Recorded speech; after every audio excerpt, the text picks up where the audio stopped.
What's up, everybody? It's your boy Kenny Okoye, and we're back with another video, bro. And today we're gonna be talking about Islam Makhachev, the most unbeatable fighter in the UFC today. I looked at the weight classes. I looked at every single fighter in the top 15 in the lightweights and in the welterweights, and I came to the conclusion there's not a single 155er or 170er who could beat Islam Makhachev. Islam Makhachev's the most well-rounded fighter in UFC history, not just the UFC today, the UFC history. We've seen him strike with the best, knock them out. We've seen him wrestle with the best and out-wrestle them. We've seen him grapple with the best BJJ practitioners and submit them. There's nothing Islam Makhachev does badly. That being said, I just look at the weight classes and I don't see anyone giving him a hard fight. At 155, let's talk about that first. So, at 155, next he has Dustin Poirier, who I really think his chances are so slim to none. Like, I don't even know why that fight is even happening. We just seen Justin Gaethje put him out a little bit, and then he beat BSD, who I just look at, and I don't see him as even a worthy opponent. BSD's best win going into that Dustin Poirier fight was Matt Favola. I don't know anyone who actually thought BSD was going to win. That was just deluded. Of course Dustin Poirier is going to win that. But do I think he deserves a title shot against Islam because of winning that? Absolutely not.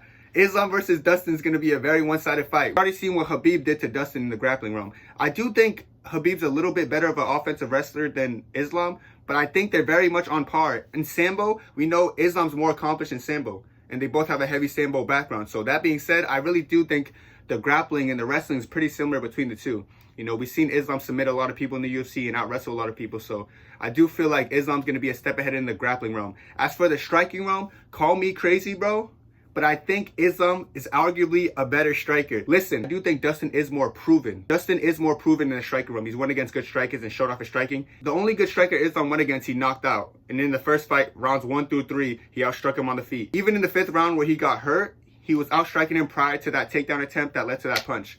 So yes, Islam Makhachev's striking is so slept on. So don't think that Dustin's just going to go there and piece him up on the feet.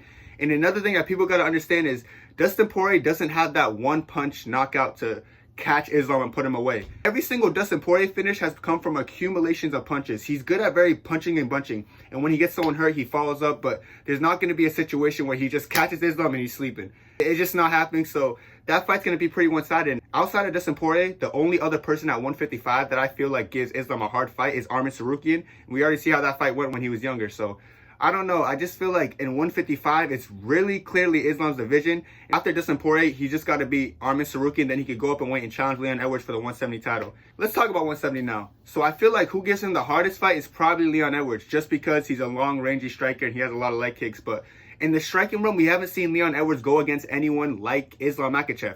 I feel like Islam would be the best striker he's ever won against. If you think about it, the best striker that Leon Edwards has ever won against is probably a Nate Diaz or a Cowboy Cerrone. I just think Islam's way better than that realm of strikers. So yeah. And in the wrestling realm, we've seen Leon struggle the most in his whole career against people who can wrestle and strike and mix it up well. Someone like Islam's going to do that better than anyone. Like, I do think Usman's a very good striker, but I do give Islam the advantage pound for pound in striking. And then as far as the wrestling goes, they're pretty even in the wrestling. So it's going to be a lot for Leon Edwards to deal with. That being said, that's why I think Islam's going to be the guy to be able to dethrone Leon and become double champion. Outside of Leon Edwards, we got people like Bilal, who I feel like is a very good wrestler as well, but I feel like he's not going to be able to implement his plan of just going in there and wrestling someone like Islam Makhachev. And if they're going to go strike for strike, I think Islam Makhachev has the advantage there. And then another big one that I could look at is Shavkat Rakhmonov, because he has 18 fights, 18 finishes. Very impressive striking, but I do feel like he gets hit a lot. The Jeff Neal fight showed us that he gets hit and takes a lot of damage. So I think Islam can also beat him in that department of fighting too. So, and then in the wrestling realm, it's not even close. So it's like, I don't know, man. Like, I feel like 155 and 170, they have some tough competitors, some tough fighters. But Islam Makhachev is just comfortably better than every single person at 155 and 170. So that's why I feel like Islam Makhachev's unbeatable at both weight classes. He's going to become double champ. He's going to defend both belts. I do think Islam Makhachev's going to retire the GOAT. I don't see why not. He just has the skills. He has the attributes. He has the well-roundedness to do so. So why not do it? Alright guys, that's the video. Thanks for watching. Let me know what y'all think down below. Do y'all think someone at 170 or 155 can beat Islam? If so, let me know the fighter you think could beat him. Hope y'all enjoyed though. That's it for me. Have a good one. God bless. 2, 3.